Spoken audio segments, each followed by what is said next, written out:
nonprofit organization established in 2015, whose mission is to provide activities, programs, and community support for at-risk youth. They put the U in community. Doc love the kids.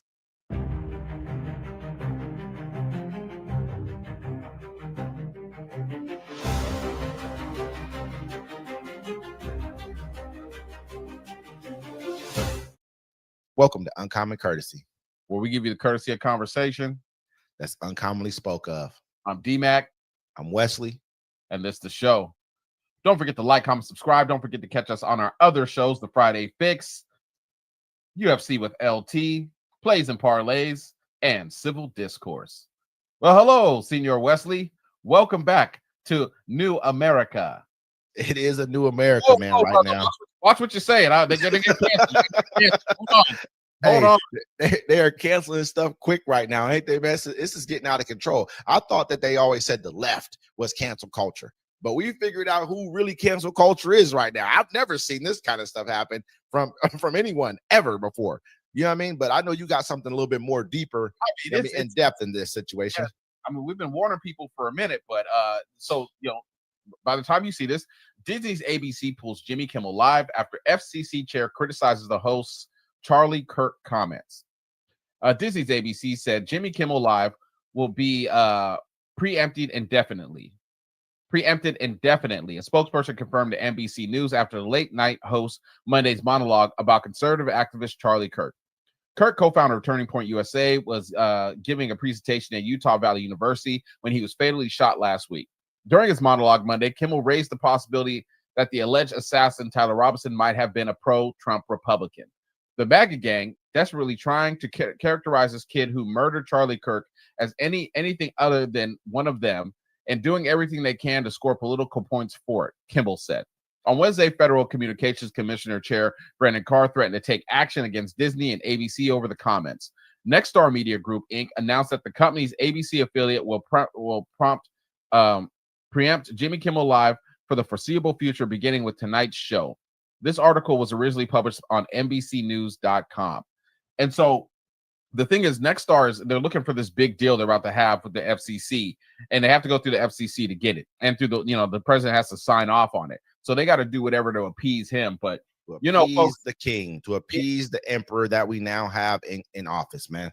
It's gotten to a point right now, not to even take the ball out of your court real quick, but this is nuts, man. This is crazy. We've talked about this. These are all Project 2025 things. He just asked the Supreme Court to basically give him all powers over the U.S. economy, man. Imagine where this is heading right now. We've gotten Jimmy Kimmel taken off air, Stephen Colbert taken off air, because you're just taken off air.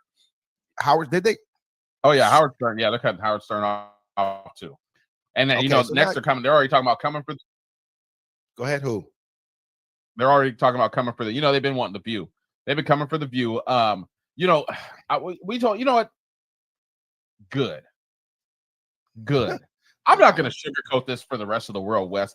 I told everybody else, it was okay when they were, and the whole thing about free speech is like, when Trayvon Martin was killed, they were doing memes. People were making fun of him. George Floyd was killed.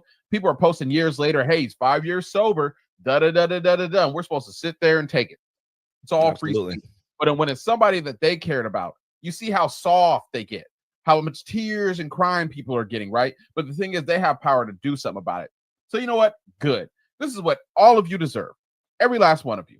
You wanted to be righteous, and you didn't want to vote for Kamala Harris. You didn't want to vote for Hillary Clinton. Look where it got you. Let me say this, though. Let me say this, man. When we really look at the situation, this is affecting all of us, man. We're all going to suffer for this. All of us. So even if it is just a selected group that went out and actually didn't want to vote for this, or the people who actually voted for this BS, we're all suffering for this. We're all dealing with this type of stuff. We're all dealing with a new America right now. We're dealing with an America that is being censored, America that is being ran into the ground, turned into a tyrannical rule. I mean, this is nuts to me. This is something that is your streets being over policed? Are your words being censored? Are the people, do you say something bad about people and they cancel you? Well, welcome to Black America, ladies and gentlemen. When it was happening to us, you really didn't care. It didn't bother you. It didn't affect you. Now, Wes, you're like, hey, they're going to come after us. They've already been coming after us. Now everybody's getting a little taste of what it's like. You don't like it, do you? Huh? It bothers you every day, don't it? It makes you mad. Doesn't it make you angry? Huh? And don't worry, the Democrats ain't going to come save you. They're not. Look at us.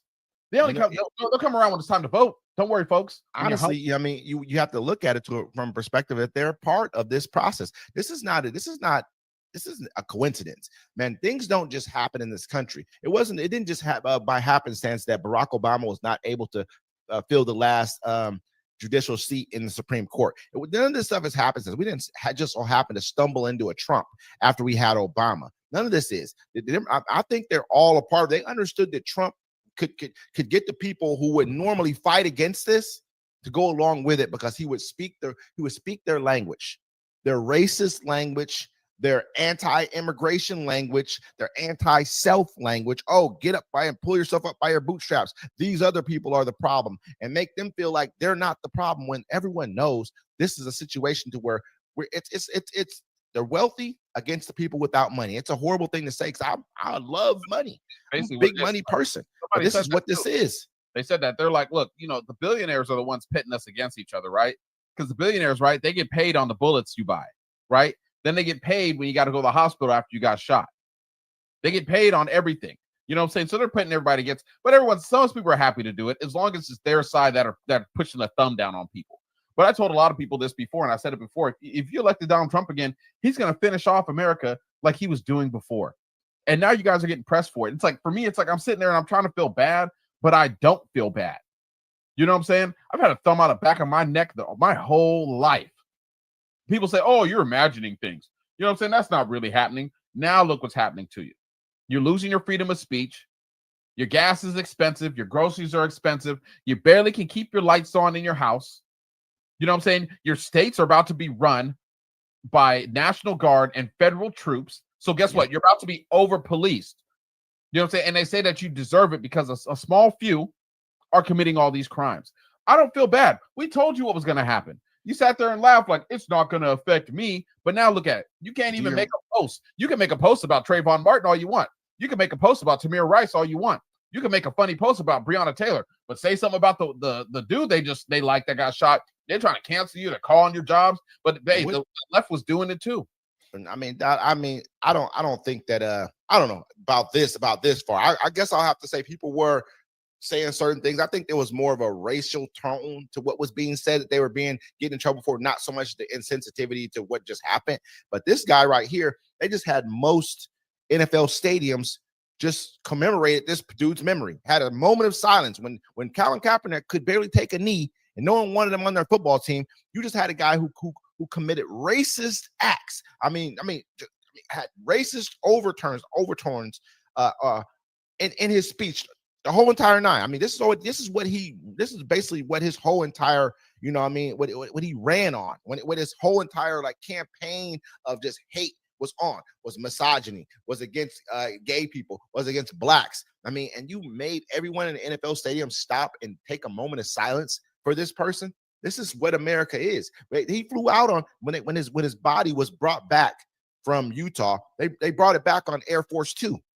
You had the vice president of the United States go and help carry the body of this person like he was some type of hero. Some hero, some politician. And it's crazy. They didn't have an autopsy. They had the funeral like 2 days later, I was like, that's pretty quick. They're moving along. I mean, there's a lot of stuff that's going on with that assassination, which it was assassination. And we'll talk about it. That doesn't make sense, right? Like the shooter. Yeah, we got a segment coming up about it really quick here. We got one coming. A lot of that stuff's not making sense. But at the end of the day, remember, the only thing I thought was funny was Pam Bodie came out and she was like, hey, we're going to censor and get rid of hate speech. And we're going to make sure we get hate speech and get people that do hate speech. And all the Republicans came out they was like, whoa, hold on now. You're tripping. Like, that's us. That's us. That's us. We do hate speech, but you can't call it hate speech. It's freedom of speech. But they're getting rid of it because as long as they don't like what you say, they can do it. They have the power to do it. They're doing it now. They're doing the cancel culture stuff. You know what I'm saying? Now everybody gets to see what the effects is like being a black person. Look, even the baby I don't know if you saw it. The rapper The Baby made a song to try to say, "Oh, help me" for the lady that was stabbed on the subway. Mm-hmm.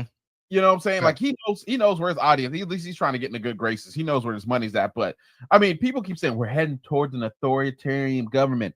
We're having a dictator. No, we had a dictator since January 20th. You're just not wanting to bite the bullet because you still want to have your people following you and listening to the BS you're spewing. It's over, folks. America is gone. There's no way you're going to fight back. The only way this is going to happen as soon as the farmers lose all their farmland. And then they start coming trying to take your guns because they're trying to lock up the trans people right now. I don't know if you saw that. You know what I'm saying? There's politicians saying, hey, we need to lock them all up. Yeah, I saw that.